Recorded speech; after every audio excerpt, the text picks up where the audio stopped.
his career off back in the 60s and 70s. He like had this, we came along in the 80s, but you know, he was really part of the Renaissance era of fitness, bodybuilding down here in Southern California.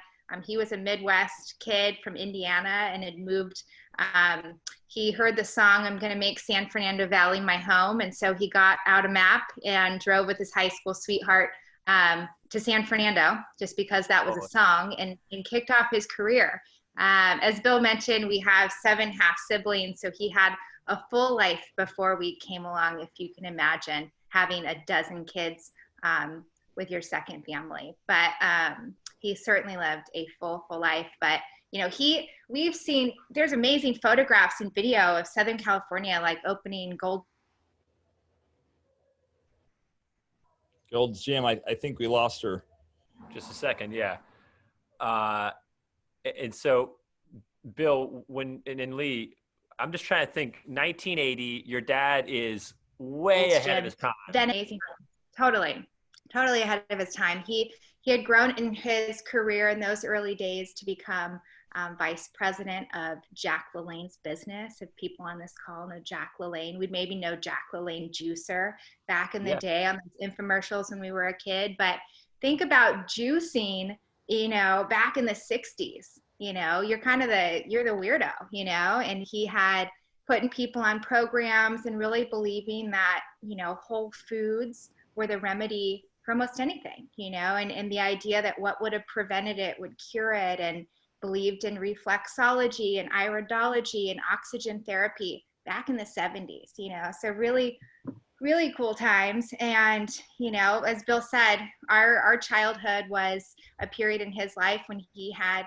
you know, walked away from the corporate world. Can't say he was the best businessman. Really more of the creative kind of nutritionist guru. And so to him, you know, it wasn't about the money. It wasn't about a business, because honestly, he wasn't very good at that.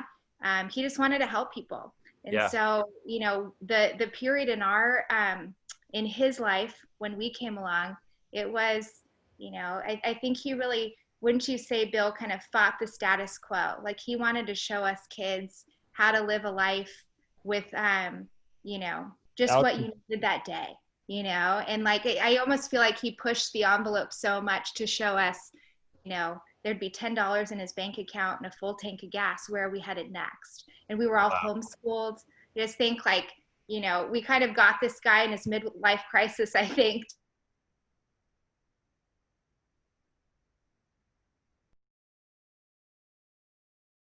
You know, the kind of the weirdo kids at the local, you know, national park, sitting there with our, you know, carrot juice, and, you know. What about washing the dishes in those public restrooms? Oh yeah. Across the country, folks coming in like, what are these kids washing frying pans in a shower?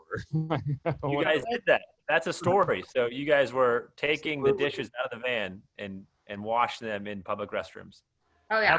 Absolutely. And when we talk about the early days and what, you know, created the character and the resilience in us, you know, can't, you know, we love our dad for all of his, you know, good and all of his faults.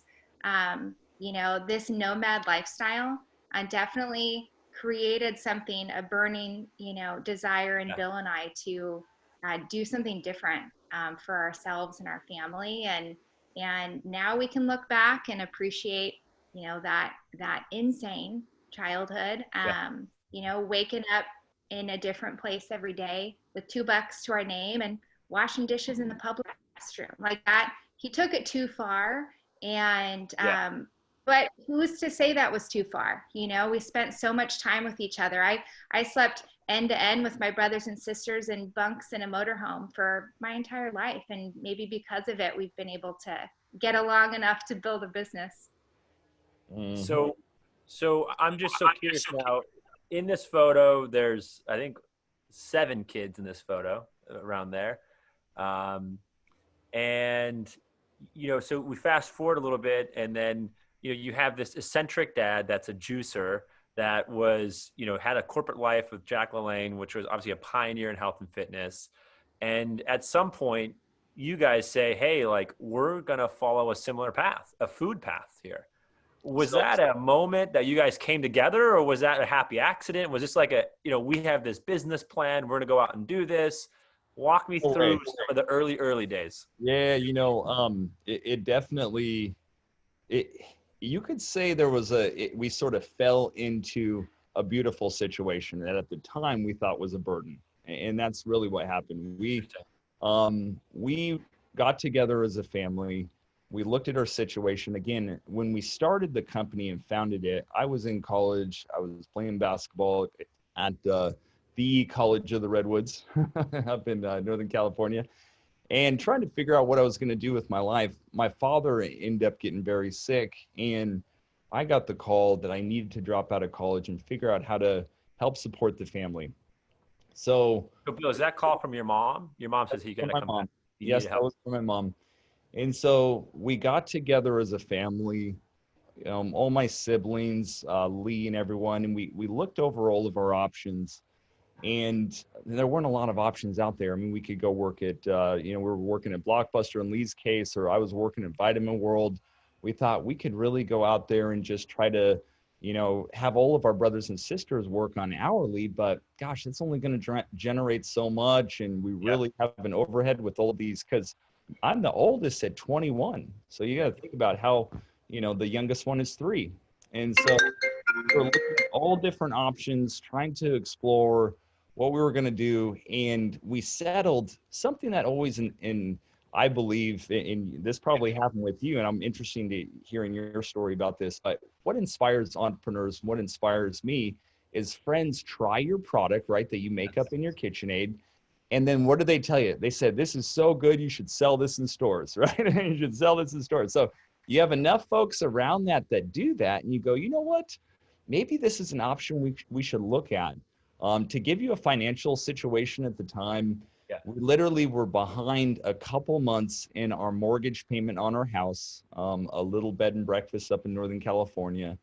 We were going to lose our place, and my family didn't have a penny we were, had $1,000 in our bank account. So really and you're the oldest, Bill. So you're in college, but we're talking, was it 12 kids under 21? Exactly. Well, yeah. There were 9 kids under the age of 18. And our youngest sister was 3. So, as Bill said, hourly jobs, we couldn't afford to go to college and not find a way to support our family. It was a given that if you're growing up in the Keith family at this time and you're eligible, you're old enough to work, you're working, you're helping support yourself, right? You could be living at home. Everybody's working. Yeah. You're exactly right. So we, at that point, I basically, with everyone's support, I say, okay, let's sell this place. Let's move our family to a rental, and let's take the equity out, and let's really go after, which at the time, right, we rolled as kids protein balls. We actually called them daddy balls. They became Perfect Foods bars. We sold them as Perfect Foods bars at the time in Ziplocks. We were trying to get a packaging machine so that we could look professional on shelf, not have a Ziploc bag, because guess what? That might work at some co-ops, but that's not going to take you across the country. So, I don't want to interrupt you, but Jess, can you go to the timeline view? Because I want to orient myself here on time. Right at this point, is this 2005 or is this before 2005? This is right before 2005. So, are actually leading up, because we actually started 555, May Cinco de Mayo, May 2005. So anyway, those first few months, we sold the property. We ended up having $100,000 in cash, and we bought a $60,000+ flow wrapping machine that packaged the product. Hold up, Bill, you got to pause.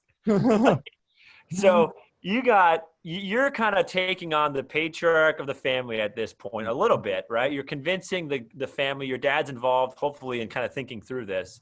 And you say, hey, we're going to bet the farm $60,000 on a packaging machine. We have $40,000 left over, and we got 8 kids under 18. I mean, this is monumental risk. It's huge. It's as big as they come. Because literally, the risk was this. We'd have to figure out how to separate the brothers and sisters, which is what we didn't want to do, because no family, none of our family could take everybody. Of course, it's too many folks. So it was really for the fight of keeping our family together. And you're amazed what you know what you can do when your back's against the wall, right? So we put a big risk out there. It's how confident I believed in that texture and that product that we have today. And so we end up getting a little 1,100 square foot kitchen in Sacramento. And Lee came up with me in our 1-bedroom apartment. I'll never forget it, with Charisse. And we started, that's right, we started hand rolling these bars.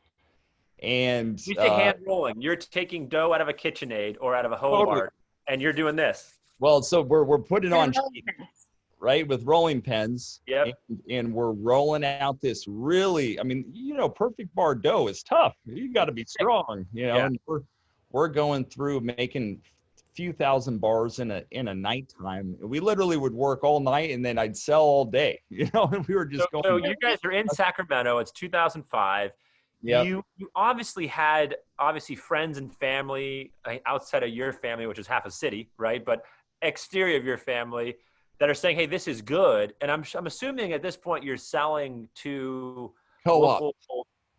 Co-ops. You're talking about food show, or not food shows, excuse me, co-ops, farmers markets, really wherever you can get a foot in the door. Again, because of you remember when your startup phase, you're just learning. Yep. We were learning so much at the time. Our Lee did a tremendous job figuring out our packaging, and literally on Microsoft Word, she was looking. I don't know if it was a tremendous job, but I took like the dial-up internet that I had and designed a little label that you couldn't even read if you were holding it in your hand. So I don't know if that was a tremendous job, but it worked.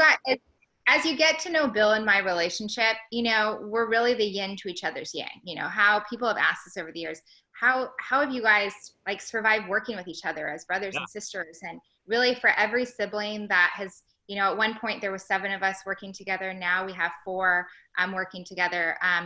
Bill, my brother Zane, Charisse, and I today. But how did it work?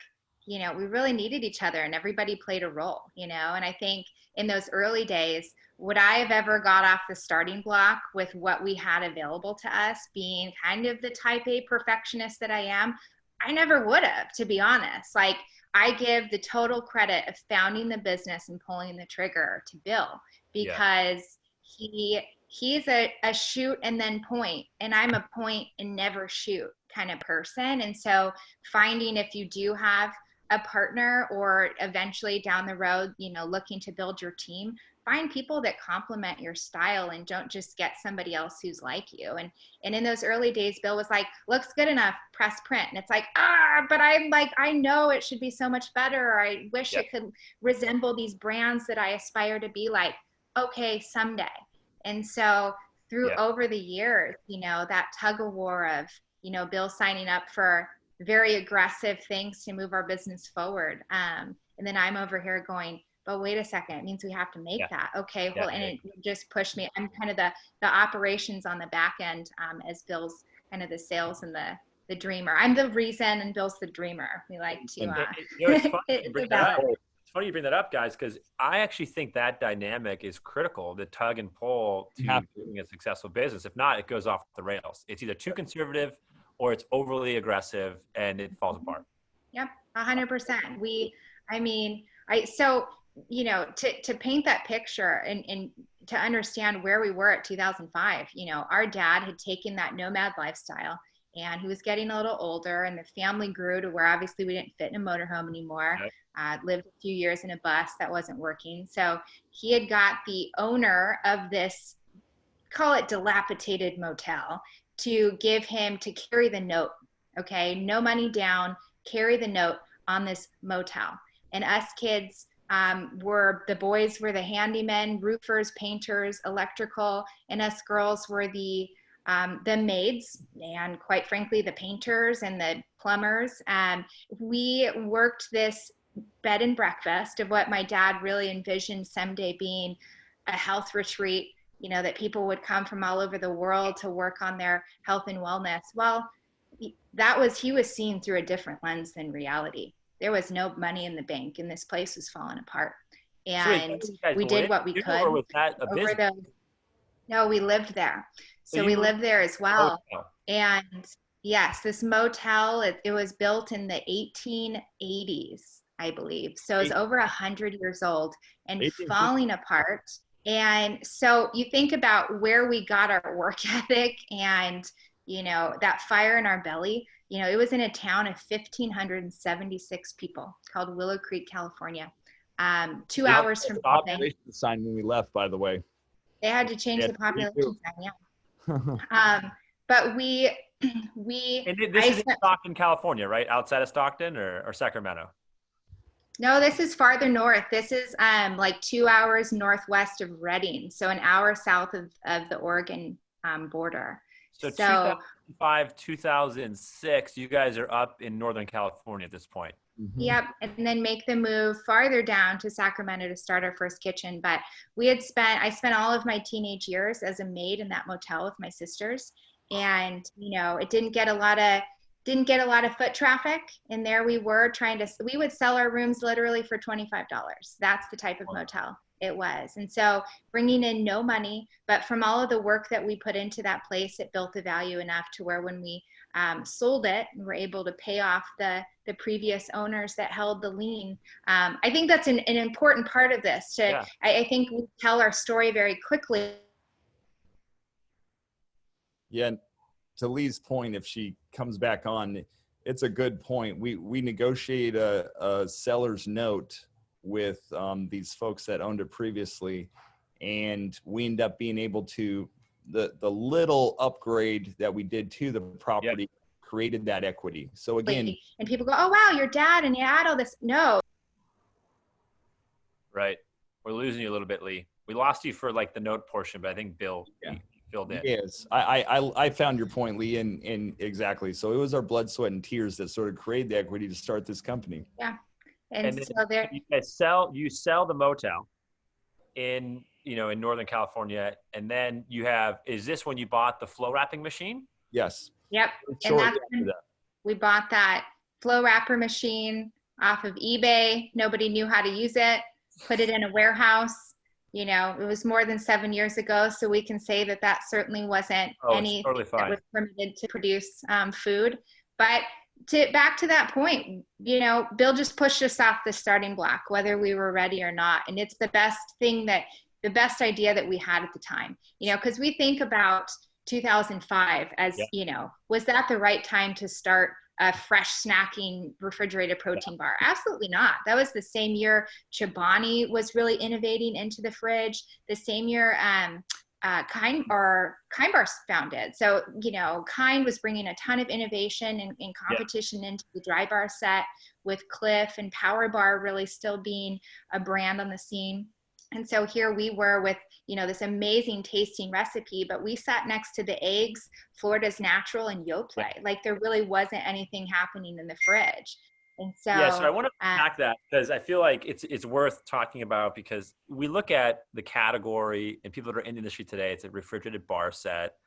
And I would argue that the refrigerated bar set is only as recent as like 2016, 2017, right? So you guys have from 2005 to 2015, there's no set. It's you guys are kind of wheeling and dealing, convincing dairy buyers or produce buyers or a cold box to carry this item, right? It's so true. You're 2006, you have a flow wrapping machine, you're selling into, as a mom and pop co-ops, right? Up in Northern California.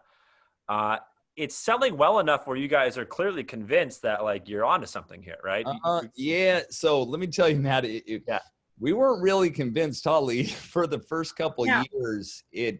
We got to a point, Matt, to where it was 30 days and then we were out of money. Yep. And we were maxed out in our credit cards, about a couple $100,000 in credit card debt. And we were at a point to where we were hand rolling these bars in Sacramento, and we'd look at each other. We'd turn on Mandish Yahoo. You remember back then? And we would just listen to him as we rolled bars all day, trying to figure out we needed a bigger account, because the problem with a lot of these startups, when you try to do it the way we did it, is that a lot of these smaller stores, they're funding their business through you, right? So they're not going to pay you on invoices. you'd have to track down, and you desperately need those funds to get off the ground, And so we're working our tails off and not getting the return. And so the turning point for us, and we had some really hard conversations among all of us, thinking we lost everything. That's what I remember Lee, just thinking like, gosh, this is not good. we're losing everything. And literally at that 30-day point, we end up going to a Harmony Festival up in Santa Rosa. And this Harmony Festival was great because it brought in a lot of folks from around various communities, and they would absolutely love peanut butter and honey bars. I mean, these folks are feeling great. Obviously, reggae festivals, And so I don't know what a Harmony Festival is. It sounds like it's like a reggae festival. It's like a reggae festival, and folks, we're just selling bars left and right to these folks because, again, a lot of these consumers, they saw our ingredient deck, they saw the superfoods, they saw the gluten-free and the protein, and they loved it. And so we'd sell $15,000, $20,000 in a weekend there. Holy cow, that's a lot. And that's a lot. And it would help fund our business. And so anyway, that's where I met this particular Berkeley Whole Foods grocery team leader. And we had the conversation, and she got me an appointment, and I was able to close the deal with Berkeley Whole Foods for a 1-month trial test. You're saying one store here, right? This is not region. One store, 1-month trial test. And for 30 days, I'd sleep in my car. Yeah. I'd shower at the gym. And for 30 straight days, I demoed that store, making trips back and forth from Sacramento to pick up product to replenish. And that was a turning point because, when you're in that mode of, okay, this is make it or break it, you're going to do whatever it takes, right? So totally. So morning to close, a lot of days on my feet, just, and I thought, gosh, I got to lay it all on the line. And I love how in hindsight, we still, all of us in this industry, we celebrate wins, right? Whether it's a region or a retailer. And, you're thinking you're celebrating a store, right? Like this is the make or break Berkeley individual store. And I'm just trying to envision you demoing. Are you demoing in front of the dairy set? Like, where are you doing this? They had me, you know what? So this grocery team leader, Lisa was her name. She was super nice, and she let me demo right as folks would walk into the store. And then I would point right back to where it was in the refrigerated section. And I had prime location, and I was in selling mode. And gosh, you'd sell boxes. I'd sell 1,000 bars a day. I ended up selling 25, 30,000 bars a day, or I'm sorry, a month. And anyway, it was enough to where when I called the buyer back, the buyer actually called me back, which how rare that is. Yeah. And he goes, "Oh my gosh, tell you what, this did way better than I was expecting. I'll put you in 10 more stores."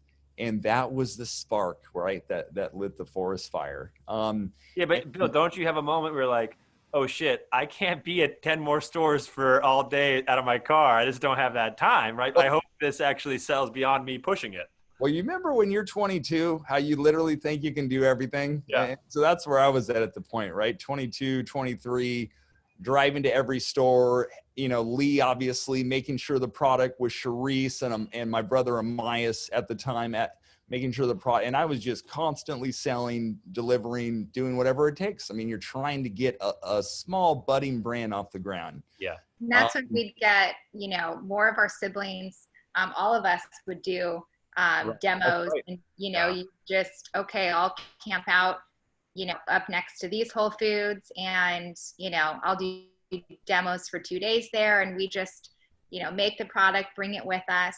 They're allowing us to sell DSD to them. So we had handwritten invoices that you'd take to the back and, load in one store at a time. You are the DSD, right? Right, Lee?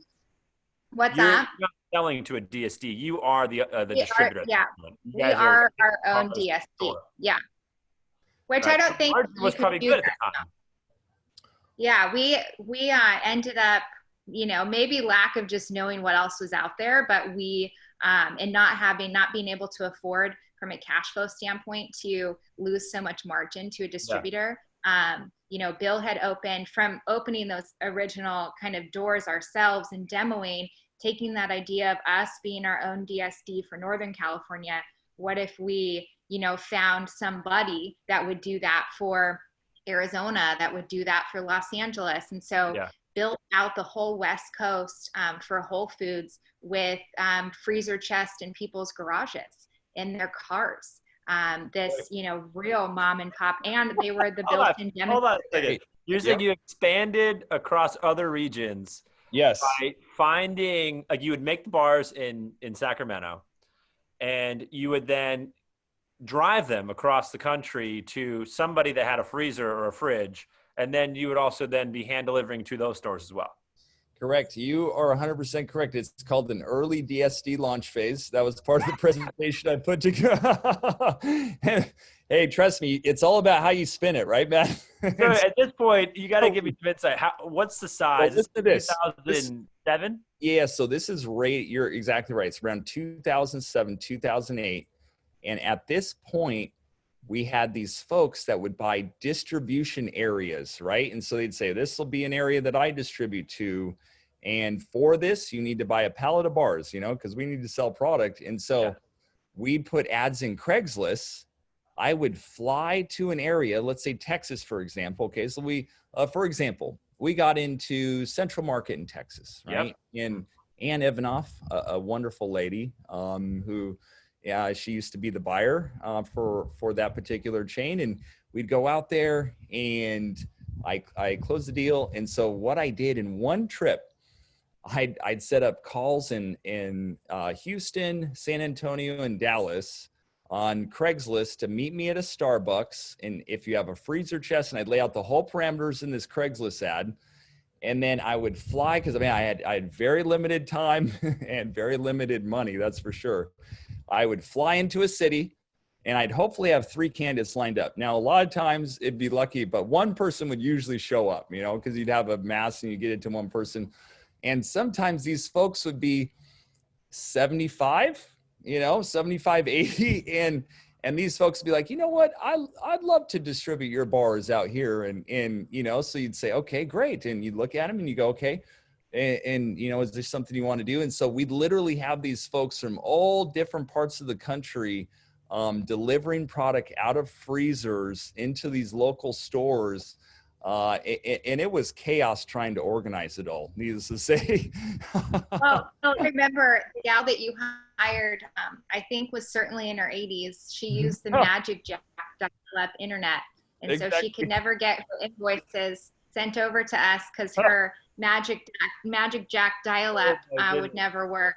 And consult our San Antonio distributor on how to get her dial-up to function so she could send copies of invoices. Like, so scrappy, so lean, so ugly those early days. But back to that point of just what's in front of you. Like, if you're not moving forward, you're moving backwards. And just do what you need to do. A lot of things though, I wish, and now if we were to look back and go, what would you do differently in those early years? Yeah. We really should have found some mentors, to sync up closer with, and maybe even give them early equity, so at what stage, this is where I want to get to, is because I am kind of surprised that, you start doing those kind of turns in individual store, you can go in a couple of regions. Obviously the industry is a bit more fluid and built out, but you start to get on the radar of some folks and they start taking interest, or, people start emailing. At what point, did you guys say, hey, we knew we were doing something right because people started reaching out to us of hey, I'm interested about your business? Or did you guys do this could you imagine seeing a deck today, we're going to build out our own DSD with people on Craigslist, right? I mean, it just doesn't, at some point you say this is not scalable. Somebody's telling you you can't do this across the country. No, we honestly went 10 years fully bootstrapped, never raised one single dollar except for a creative, Chase student loan or credit cards, our own internal creative financing, didn't have any lines of credit. Another big stepping stone for our brand is there in that yellow pallet right there. That's the very first pallet we ever shipped to Costco. So talk about the yin and yang. You guys did Costco, bootstrap Costco. You didn't even do Costco. We bootstrapped Costco, and Bill had been I'm kind of the managing the little bit of marketing that we were trying to do. Really, it was just coming up with a flyer or the carton that we were printing. No marketing budget. really just making bars, like head down, making bars. We've got this, cobbled together DSD across the country doing demos, buying pallets at a time, really servicing natural, making them with wooden rolling pins, which that's certainly not FDA sanctioned. So we sorted that out later. But quite literally mom's rolling pins, and rolling them out 12 bars at a time. And Bill comes back to, our little kitchen. We had now moved to San Diego, started building out a legitimate kitchen. We obviously needed to, as our business continued to grow, and especially to service Costco. Bill goes, Lee, don't worry about it. It's only What's that? What prompted the move to San Diego? I feel like you guys are such a staple in San Diego. When I think of you guys, I think San Diego. So what prompted the move from NorCal to San Diego? So we had grown up, in our nomad childhood, we'd always come back to San Diego. San Diego held a special place in our dad's heart, where he opened the first gym here, spent many, many years of his, life before us here in San Diego. So we'd always come back to the beach on the motorhome park down in Mission Bay, and just had such amazing memories here. So San Diego, if we were to choose on the map what felt like home over those years, not having an address growing up, it would be San Diego. And so it was really history that brought you guys here. Yeah. And you and Bill were like, we want to build this business. At this point, it's 2000. What year is this? So this now, we brought the kitchen down to San Diego around 2007. It was a couple years in, maybe a year and a half in. And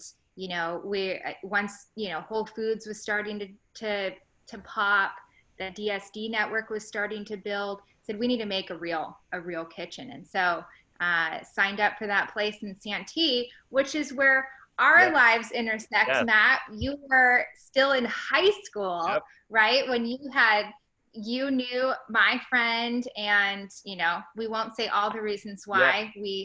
Maybe there was a warehouse party that we might have been at together that we were hosting for Halloween. Exclusive for Matt only. Yeah. But we were kids. This is early. This is 2007. You saw us in such an early phase where we were just teenagers and kids trying to hustle and make, these bars. And so we did then. So much more joy to see it where it is today, right? Because, we've talked about this, guys. I feel like the industry often forgets how long it takes to do these things, right? And there's no such thing as an overnight success. And I think this slide shows us that.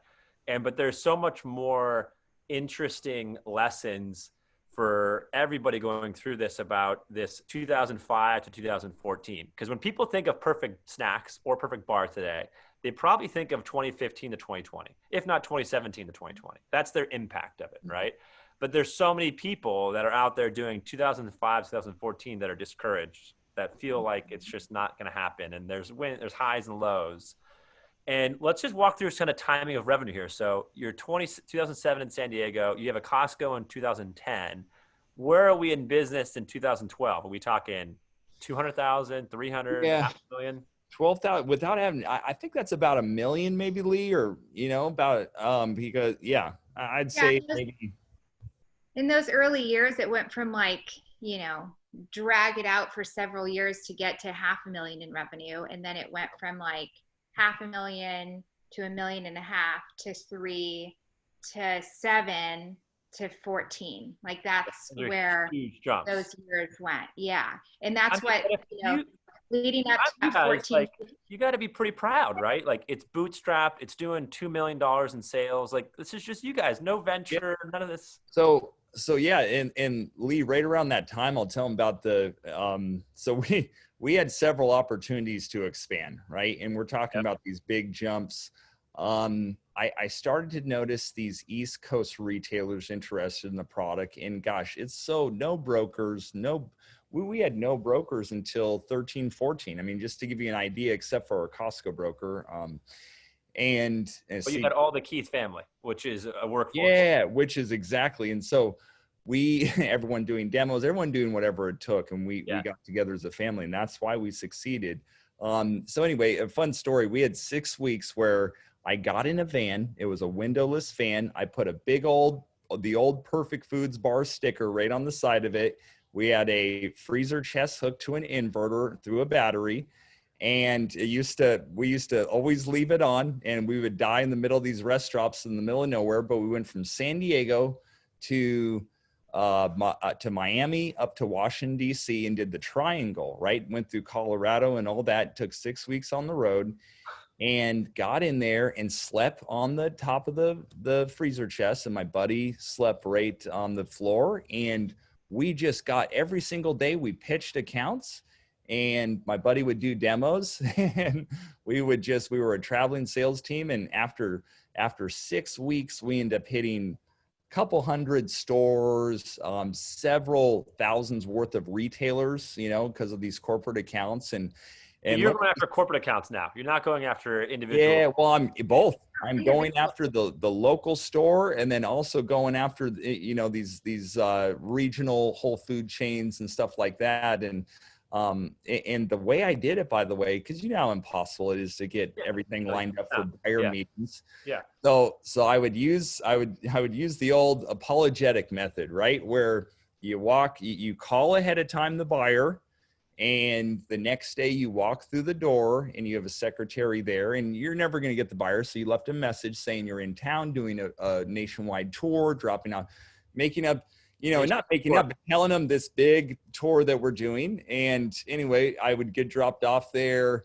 I would talk to the front desk lady. Oh, we don't have an appointment, but I called, and their name. And, more times than not, folks are friendly, and they would usher me back to go barge in on the buyer. And I would do an impromptu sell for a good 15, 20 minutes. Everyone would try samples and they'd love the product. And we just sold account after account, day after day, sort of on our schedule, right across the country. And Bill, I have to chime in here because, I think a lot of people that have done the entrepreneurial journey that are out there selling accounts and retailers, they're selling into sets, right? And so there's a selling story about the emotion and the passion and the story, and then there's the data. But then again, you're like, where does this go? It goes here. It goes in the, so how much of your call was explaining where this goes, because they've never had a bar in the refrigerated set? The product always stood on itself, right?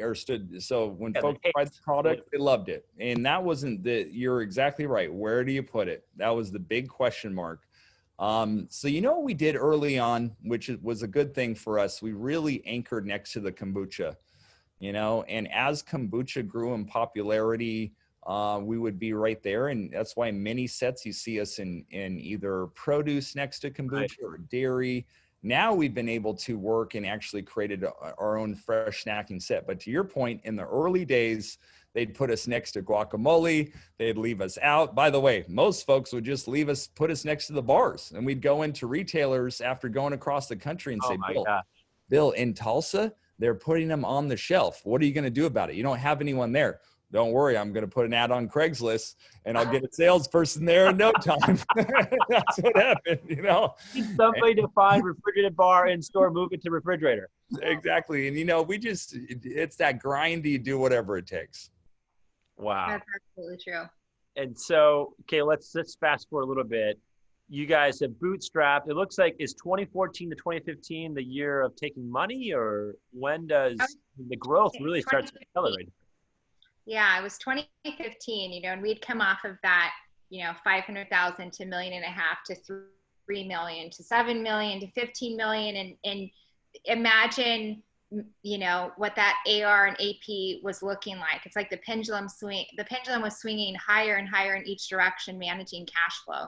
Yeah. Our controller had found a bank statement from like 2014, and he's like, you didn't have any lines of credit. You had no savings. Yeah. You pushed $2 million in cash through your checking account, and you had $200 at the end of the day. This statement balance, $200. And it was like, yep. Yeah. It's like we were so close to it that we didn't realize how dangerous or how risky we were being. And then. And I just want to get in your guys' head. So 2015, the business is doing how much? We're headed to 20 million in revenue. And bootstrap. Yeah. Bootstrap. No other outside. And so at this point, you guys got to be looking at each other and saying, hey, we're probably making some money. It's probably putting off some EBITDA because it's bootstrapped. I mean, obviously there's a big liability out there from cash flow.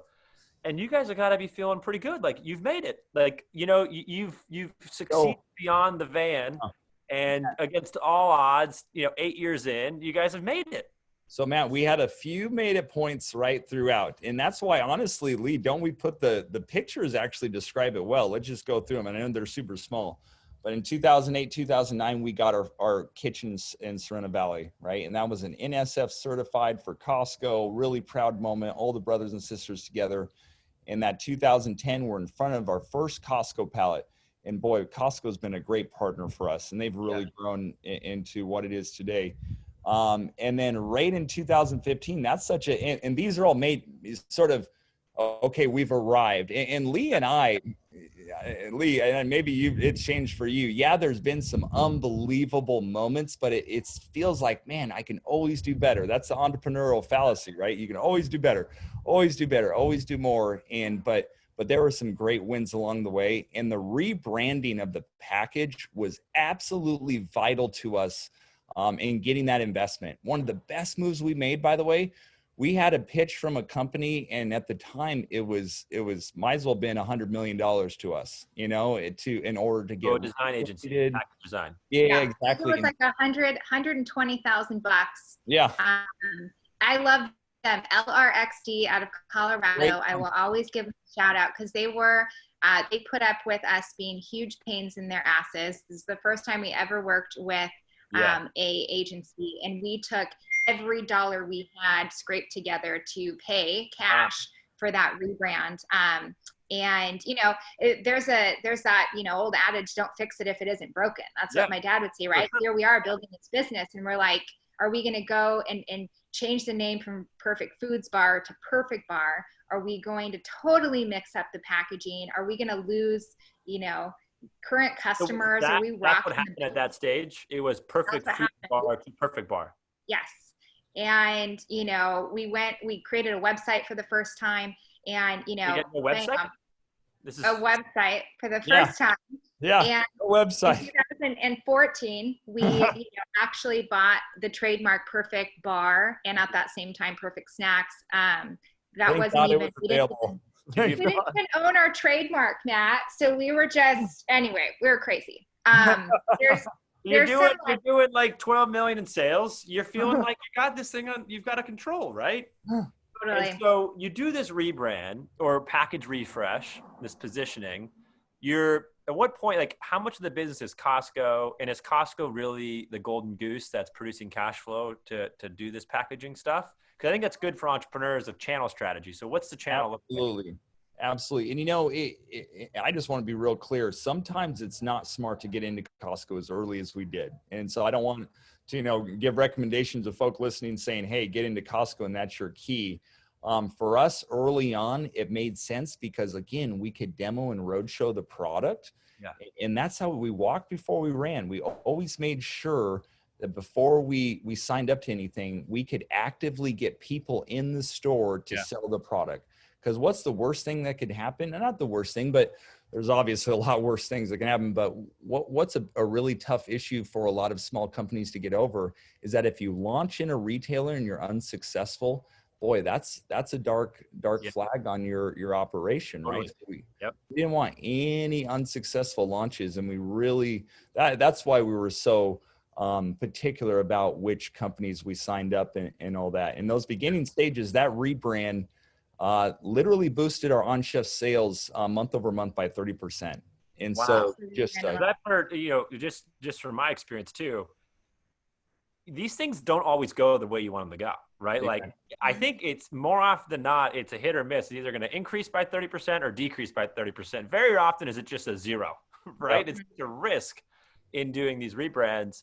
And at this point, is there a category, or are you guys still the only refrigerated bar? The only.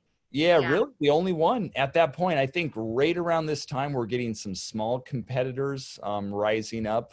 You know, once you start to be more successful in different retailers, you're going to get these small regional competitors that are popping up. And but to your point, we're 95, 99% of the category. Like, is it defined, like is And it's spin not defined yet. bar a category? Exactly. No. Now it's defined. You're exactly right, Matt. We were just alone. We've been grouped up with bars essentially. When you look at the data, now we're starting to be able to really pull it out into fresh snacking. Yeah. So anyways, we literally got to a point to where with this rebrand, it was time for financing so that we could bring on some of the best talent throughout the country and really watch this rocket ship take off, right? Because we thought, gosh, what really motivated Lee and I more than finances and more than just keeping everyone together is those emails and those calls from our customers saying, this is the best product that we've ever tasted. A very good friend of mine that I was the best man at his wedding. He has a tattoo of the bar. He said, Bill, I would not have been able to get through my really brutal treatments without the perfect bar. It's the only thing I could keep down and digest.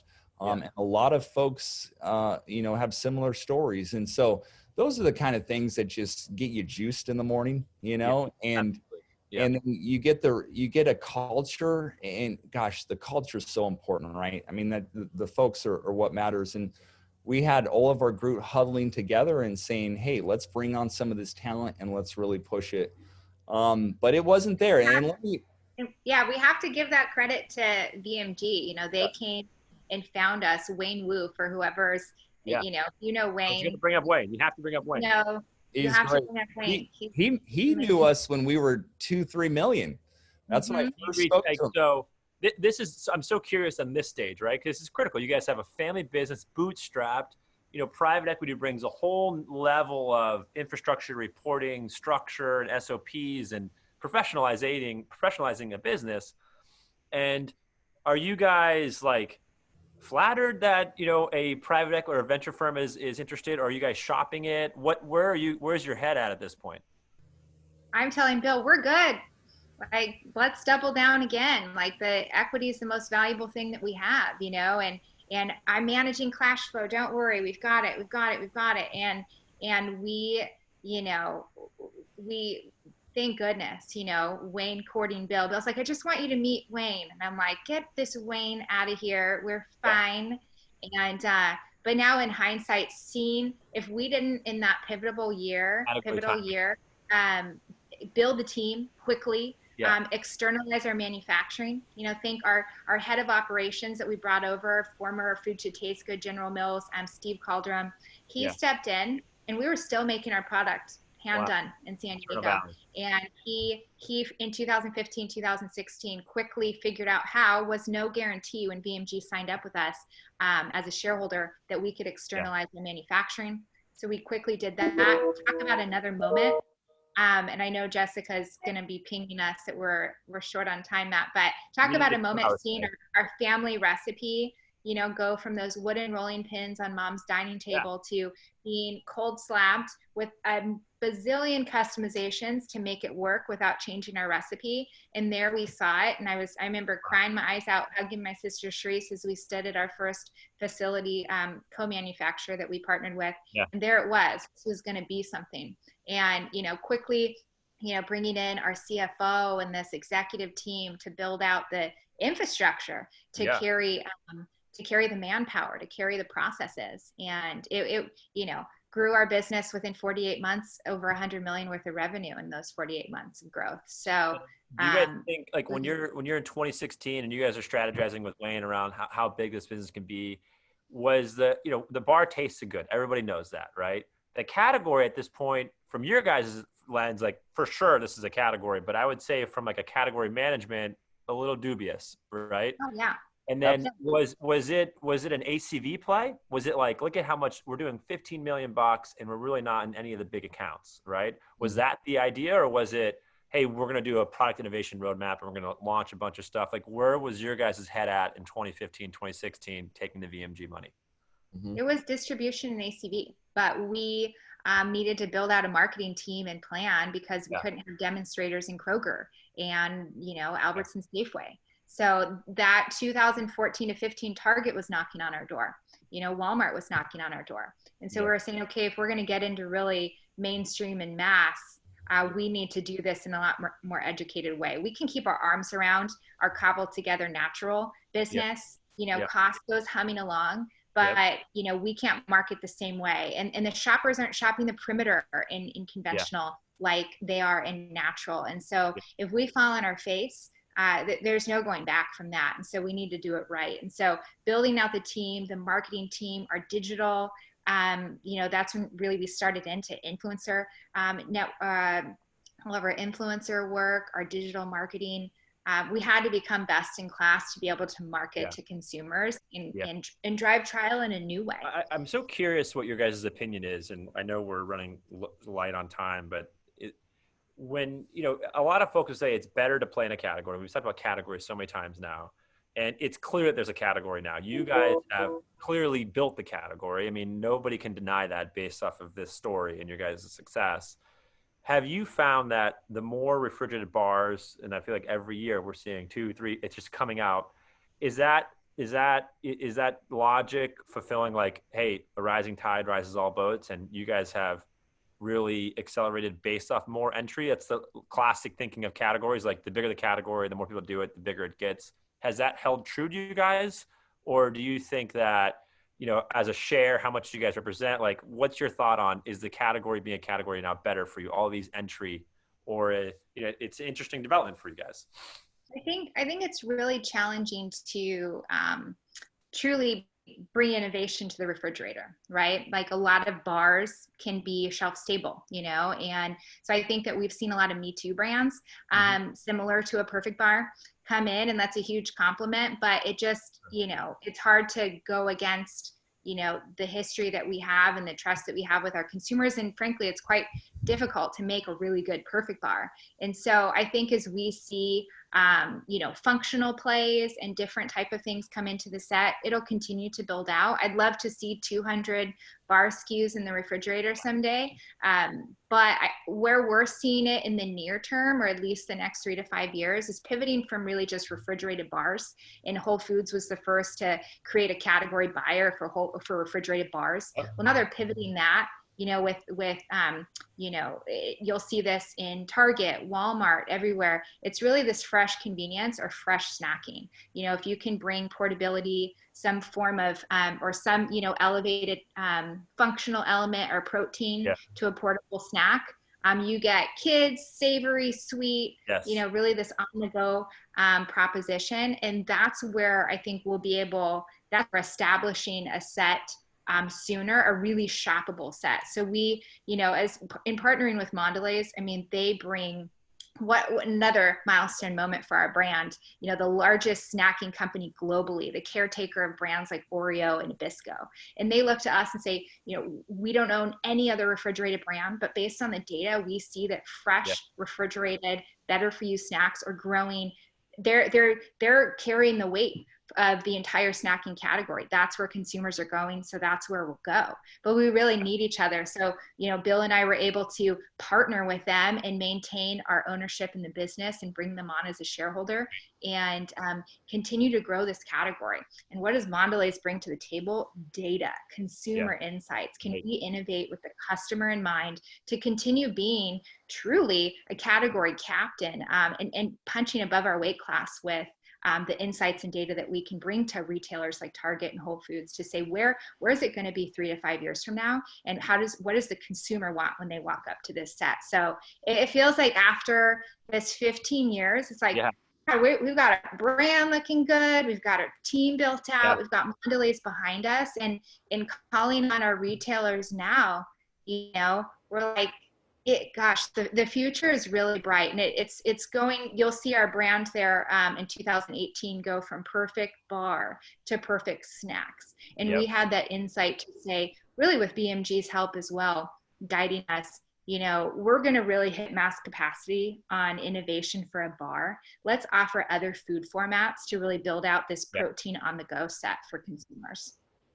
The thing I love, and we only have 2 minutes left, and I just want to say thank you to you guys, because what I want to achieve here is, I feel like a lot of people know Perfect Snacks because they read about Mondelez investing, right? Or in the industry, people know about Perfect Snacks because they heard VMG invested, right? Or laymen's know that they had the product before. But the thing we wanted to drive home, and you guys had such a great point, is that there's so much before all that. And that's so where like the gold is, in my opinion, right? I mean, don't get me wrong, going forward, it's really exciting to see what you guys are going to do, because we do need innovation in the refrigerated set, and this convenient, healthy snacking, I think, is going to continue to grow. And I think you guys are well positioned to see what that holds, what that future holds. But at the same time, I think it's interesting to say, hey, we're taking a company from zero to where you guys are now, but then think about going from 100 million to 500 million, right? And like the fact that you guys can make that arc, right, is what I think is that testament of an entrepreneur. Can go every chapter, right? And you guys know every chapter has a different story, a different pain, a different, kind of stick to it. And you guys are a rare breed. You guys have been able to do that. You've been able to take all these chapters and do it. And it's just really impressive. And you guys probably inspire a lot of entrepreneurs, and your stories is amazing. And I hope to see more of these stories. That it takes a lot of groundwork, a lot of groundwork to get this happening. Absolutely. And I think, if we were to point at our values that we have written on the wall at our headquarters, I think humility would be one of the most important. And why? I mean, we learned humility washing dishes in the public restroom, Yeah.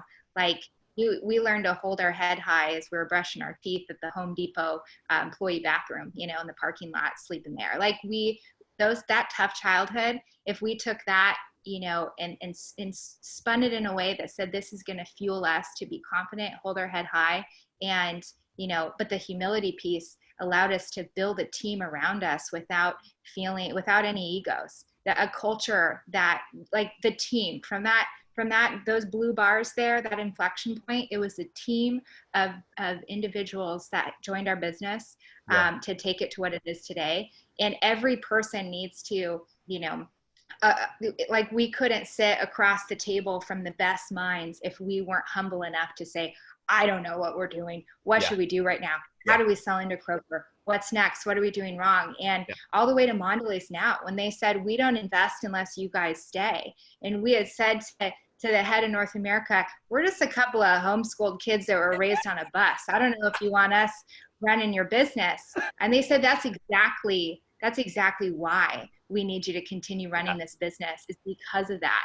And there's plenty of folks around the table who can technically make it happen, but it's really the heart and soul of the business, and always doing what's best for the brand that's made it work. So, I think for those young budding entrepreneurs, not being afraid to ask questions, and to Bill's point, knock on doors and have those awkward moments and just keep plowing forward. I think you'd be pretty impressed with what you could accomplish. Just pop on Craigslist and throw some ads. You're good to go. Exactly. Get a team together. Hey, Matt, really appreciate what you're doing too with this in Nashville, San Diego. And, we're really excited about, hosting with you and getting to know you and having this conversation. Would love to do a follow-up when it makes sense. Yeah. But, best of luck on this new series. Thank you. You guys were the perfect team to kick it off, and I really appreciate it. I'll just close with a couple things for everybody that's still on. Thank you for joining us on this journey. So, a couple highlights I'm really excited about. We have a holiday party coming up, which is sponsored by Ballast Point. So if you sign up, you will get a free 6-pack of beer to your house. And the brewmaster will be sharing how that beer was made and all the details of it. It will include a bunch of good snacks from all of the sponsors in Naturally San Diego. And so who does not want a virtual beer tasting session? So really fired up about that and the team putting this together. And if you want to learn more, just follow us on all the networks and all the platforms. And we're just really excited to provide value to you guys. This is all about whoever's here. We want to provide value. And I think the Keiths did a fantastic job today. This story, I've known you guys for a long time, and I just learned a lot. So I know everybody else learned a ton. So I appreciate your guys' time. And let's go out and have a good week. Sounds great. Thanks, Matt. Bye, everyone. Take care. Thanks, Matt. Best of luck.